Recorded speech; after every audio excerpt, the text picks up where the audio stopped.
नमस्कार दोस्तों, मैं जर्नलिस्ट रोहित शर्मा। आप सबका स्वागत है।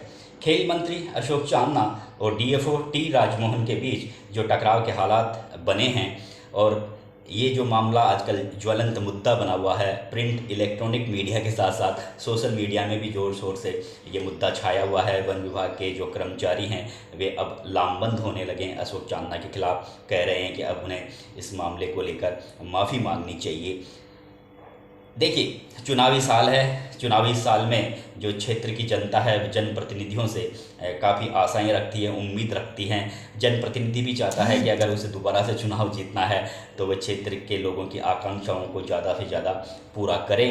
तो ये जो मीटिंग में जिस तरह के हालात पैदा हुए हैं, जिस तरह से अशोक चांदना ने डीएफओ टी राजमोहन को कहा है कि आप मेरे निर्वाचन क्षेत्र के विकास कामों में बाधा पहुंचा रहे हैं, और उसके बाद में उन्होंने जिस तरह की भाषा कही है, मैं उस भाषा से सहमत नहीं हूं। लेकिन ये ज़रूर है कि मीटिंगों में इस तरह के टकराव के हालात बन जाते हैं, क्योंकि जनप्रतिनिधि जो सरकारी योजनाओं की जो क्रियान्वयन है वे ऑफिसर्स ही करवाते हैं, और जब ऑफिसर्स के काम में कहीं ढिलाई होती है, लापरवाही होती है, या ऑफिसर्स बिल्कुल जनता के हितों को के लेकर बिल्कुल चुपचाप बैठे रहते हैं, शांत बैठे रहते हैं, तो फिर जनप्रतिनिधि का इस तरह से गुस्से में बात करना उस समय मीटिंग में काफ़ी एक समय की मजबूरी भी बन जाती है। तो हो सकता है वो एक तरीके से त्वरित टिप्पणी हो अशोक चांदना की, लेकिन मैं जो अशोक चांदना का जो नेचर है थोड़ा मैं आपको एक पीछे लेकर जाने की कोशिश करता हूँ, और मैं बताता हूँ कि वे आम पब्लिक के प्रति वे कितना कोमल हृदय रखते हैं, और आम पब्लिक के प्रति उनकी कितनी क्या वे सोच रखते हैं। आप सबको पता है कि अभी कुछ महीने पहले भाजपा के राज्यसभा सांसद डॉक्टर किरोड़ीलाल मीणा दौसा जिले की एक महिला को और उसकी बेटी को और उसके परिजनों को लेकर उषा पूनिया जो मुख्य सचिव हैं राजस्थान की, उनके यहाँ गए थे। उस महिला की पीड़ा थी कि उसकी बेटी की शादी, कोई दबंग परिवार उसकी बेटी की शादी नहीं होना देना चाह रहे हैं और शादी में टांग अड़ाए हुए हैं। उन्होंने वहाँ के जो दौसा के जिला कलेक्टर हैं उनसे भी कहा था, पुलिस अधीक्षक से भी बोला था, लेकिन वहाँ जिला स्तर पर जब उनकी समस्याओं का निवारण नहीं हुआ तो फिर राज्यसभा सांसद डॉक्टर किरोड़ीलाल मीणा इस तरह के मामलों को लेकर बिल्कुल अलर्ट रहते हैं, सजग रहते हैं। और वे उस महिला को और उसकी जो बेटी है और उसके परिजनों को लेकर जब उषा पूनिया से मिले थे, उषा शर्मा से मिले थे, चीफ सेक्रेटरी से, तो उस समय जो राज्यसभा सांसद थे कैबिन में वे सोफे पर बैठे हुए थे, जो उषा शर्मा हैं वे अपनी चेयर पर बैठी हुई थी, और जो पीड़ित महिलाएं थी, जो परिवार था, वो फर्श पर बैठा हुआ था, नीचे फर्श पर बैठा हुआ था।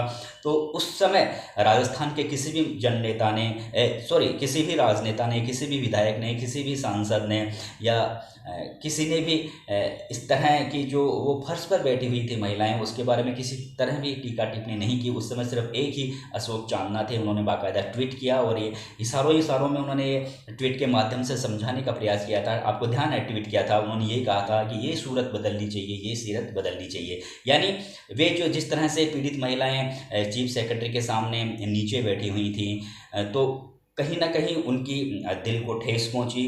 उनका ये मानना है, उनकी ये सोच है कि जो गवर्नमेंट जो ऑफिसर्स होते हैं वे एक तरीके, चाहे गवर्नमेंट ऑफिसर हों चाहे जनप्रतिनिधि हों, वे एक तरीके से जनता के सेवक होते हैं, जनता के नौकर होते हैं। और अगर वे जनता के नौकर हैं तो जनता को उन्हें सम्मान भी देना चाहिए। यानी ये जब वे फर्श पर बैठी हुई थी तो उनकी आत्मा दुखी, और उनका ये कहना था कि इस तरह से अगर कोई पीड़ित व्यक्ति या पीड़ित महिलाएं आते हैं किसी अधिकारी के पास, जनप्रतिनिधि के पास, तो उन्हें पूरा सम्मान मिलना चाहिए, उन्हें फर्श पर नहीं बिठाना चाहिए। ये उनके ट्वीट का मतलब था। वे कहते थे कि इस तरह ऐसा नहीं है कि उषा शर्मा के यहीं या किसी बड़े अधिकारी के यहीं इस तरह का दृश्य देखने को मिलता है, अधिकारियों के यहाँ चैम्बर में इस तरह के दृश्य देखने को मिल जाते हैं। तो वे उनकी एक सोच थी कि इस तरह की सूरत और सीरत बदलनी चाहिए। तो अब जो व्यक्ति इस तरह की सोच रखता है आम पब्लिक के प्रति, वे एक ऑफिसर्स के प्रति इतनी उनके दिल में कोई इतनी नफ़रत की भावना किसी भी लिहाज से नहीं हो सकती, क्योंकि जो ऑफिसर्स हैं टी राजमोहन हैं वे भी एक इंसान ही हैं। हो सकता है जब उनके निर्वाचन क्षेत्र में विकास काम नहीं हो रहे थे तो उन्होंने इस तरह से अपने गुस्से का इजहार कर दिया। लेकिन मैं एक बार फिर कहूँगा, उनकी जो भाषा शैली थी वह ठीक नहीं थी, लेकिन वे एग्रेसिव प्रवृत्ति के राजनेता हैं, युवक कांग्रेस के अध्यक्ष रह चुके हैं, छात्र राजनीति से सक्रिय राजनीति में आए हैं। तो इस तरह से अशोक चांदना ही नहीं बल्कि राजस्थान विधानसभा में ऐसे बहुत से युवा जनप्रतिनिधि हैं, वे इस तरह का उनका अक्सर अधिकारियों के साथ बर्ताव कई बार न चाहते हुए भी मीटिंगों में हो जाता है। लेकिन इस तरह का बर्ताव अधिकारियों के साथ किया जाना जनप्रतिनिधि के लिए ठीक नहीं है। लेकिन मैं एक बार फिर यहाँ पर ये बात समझाने की आपको कोशिश कर रहा हूँ दोस्तों, कि जब अशोक चांदना ने मीटिंग में टी राजमोहन को ये कहा कि आप मेरे विधानसभा क्षेत्र के विकास कामों में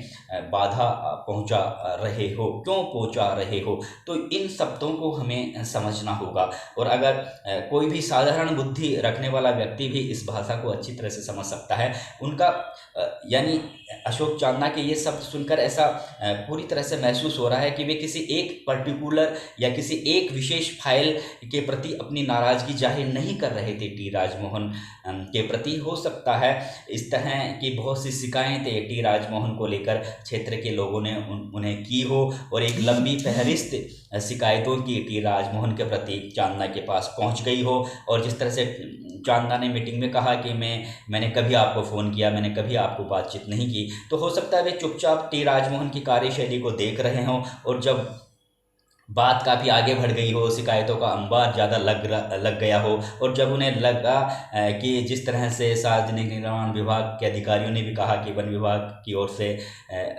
ऑब्जेक्शन आ रहा है, इस वजह से काम नहीं हो रहे हैं, तो फिर गुस्सा होना लाजमी है। और उसी त्वरित जो एक्शन होता है, जो त्वरित एक तरीके से इंसान में एक जो गुस्से की भावना जागृत होती है, उसी गुस्से की भावना की परिणति अशोक चांदना के शब्दों में देखने को मिली। लेकिन ऐसा नहीं है कि वे ऑफिसर्स का सम्मान नहीं करते या फिर वे ऑफिसर्स को एक तरीके से उनका अपमानित करने का इरादा था। लेकिन यहाँ पर जो टी राजमोहन को लेकर अब जिस तरह से वन विभाग के कर्मचारी लामबंद हो रहे हैं, तो ये लोकतंत्र में किसी भी लिहाज से ठीक नहीं कहा जा सकता। अगर टी राजमोहन को कुछ ज़्यादा ही बुरा लगा है, उन्हें कुछ ज़्यादा ही आपत्ति हो रही है, तो आप पुलिस में जा सकते हो, आप कोर्ट की शरण ले सकते हो। लेकिन इस तरह से अगर उन्हीं के डिपार्टमेंट के कर्मचारी सड़कों पर आएंगे तो निश्चित रूप से फिर इस तरह से जनता के काम तो बाधित होते ही हैं, और फिर जनता इस तरह के प्रदर्शनों को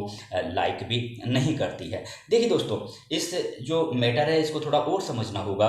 अब जैसे अशोक चांदना ने कहा कि आप मेरे निर्वाचन क्षेत्र के विकास कामों में बाधा पहुंचा रहे हो, तो ये थोड़ा सा और हमें पीछे जाना होगा कि इस समय आपने देखा होगा कि जब राजस्थान में अशोक गहलोत सरकार पर संकट के बादल छाए थे, उस समय अशोक चांदना पूरी तरह से अशोक गहलोत के साथ खड़े रहे, एक कांग्रेस के सच्चे सिपाही की जैसे, क्योंकि वे जानते हैं कि जब वे हिंडोली से विधानसभा चुनाव जीते थे तो हाथ के सिंबल पर ही जीते थे, इसलिए वे कांग्रेस पार्टी के प्रति उन्होंने वफादारी निभाई। क्योंकि प्रदेश में कांग्रेस पार्टी की सरकार थी, गहलोत मुख्यमंत्री थे, तो वे मुख्यमंत्री के साथ कंधे से कंधा मिलाकर खड़े रहे। हालांकि पहले ये माना जाता था कि अशोक चांदना सचिन पायलट के समर्थक हैं, और सचिन पायलट के जब प्रदेश कांग्रेस के अध्यक्ष थे राजस्थान में, उस समय वे युवक कांग्रेस के अध्यक्ष माने जाते थे। और सचिन पायलट भी गुर्जर बिरादरी के हैं, अशोक चांदना भी गुर्जर बिरादरी के हैं। तो फिर उसके बाद में जो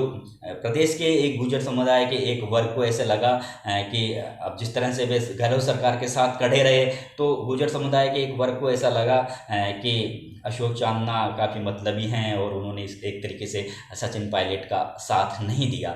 तो ये जो एक गुर्जर समुदाय के एक वर्ग में जो इस तरह की सोच की भावना बनी, और वे ये सोचने लगे हैं कि वे सचिन पायलट के बिल्कुल खिलाफ जा रहे हैं, तो यहाँ भी कहीं ना कहीं उन्हें ये समझना होगा कि वे एक कांग्रेस पार्टी के सच्चे सिपाही होने के नाते उन्होंने सरकार का साथ दिया। तो इसमें अशोक गहलोत और सचिन पायलट की जो बात है, अशोक पायलट और सचिन पायलट की लड़ाई इसमें बीच में आनी ही नहीं चाहिए। लेकिन इस तरह की एक भावना बन गई है सचिन पायलट समर्थकों की कि अशोक चांदना ने सचिन पायलट के साथ ठीक नहीं किया। उसकी बानगी पिछले कुछ महीने पहले उस समय भी देखने को मिली जब पुष्कर में कर्नल किरोड़ी सिंह बैसला की अस्थियों का विसर्जन किया जा रहा था इस समारोह पूर्वक। और उस समारोह में जिस तरह से एक गुर्जर समुदाय के एक बड़े वर्ग ने उन्हें गहलोत समर्थक बताकर उन्हें जिस तरह से बर्ताव किया गया, वह भी एक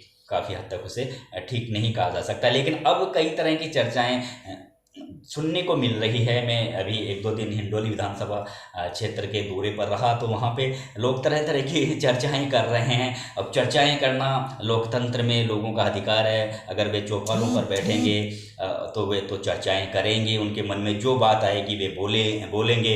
हिंडोली में काफ़ी लोकप्रिय जन नेता हैं अशोक चांदना। लोग ये भी कह रहे थे कि इस समय फॉरेस्ट मिनिस्टर हैं वे हेमाराम चौधरी हैं। हेमाराम चौधरी सचिन पायलट के समर्थक माने जाते हैं। तो हो सकता है जो डीएफओ राजमोहन हैं उन पर किसी का पॉलिटिकल प्रेशर हो, बड़ा पॉलिटिकल प्रेशर की वजह से वे जानबूझकर चांदना के निर्वाचन क्षेत्र के विकास कामों में टांग अड़ा रहे होंगे। ये चर्चाएं हैं, जन चर्चाएं हैं, लोगों में चर्चाएं हैं। अब लोगों की जुबान बिल्कुल बंद नहीं की जा सकती और कई बार चर्चाओं में कुछ सार्थक चीज़ें भी सुनने को मिल जाती हैं। और अब जिस तरह से चांदना ने भी कहा कि आप मेरे क्षेत्र में विकास कामों में टांग क्यों अड़ा रहे हो, तो चांदना को भी कहीं ना कहीं ऐसा लग रहा है कि वन विभाग जानबूझकर उन्हीं के निर्वाचन क्षेत्र में उन्हें थोड़ा नीचा दिखाने की कोशिश कर रहा है, लोगों में उन्हें लोकप्रिय कोशिश करने की प्रयास कर रहा है। तो ओवरऑल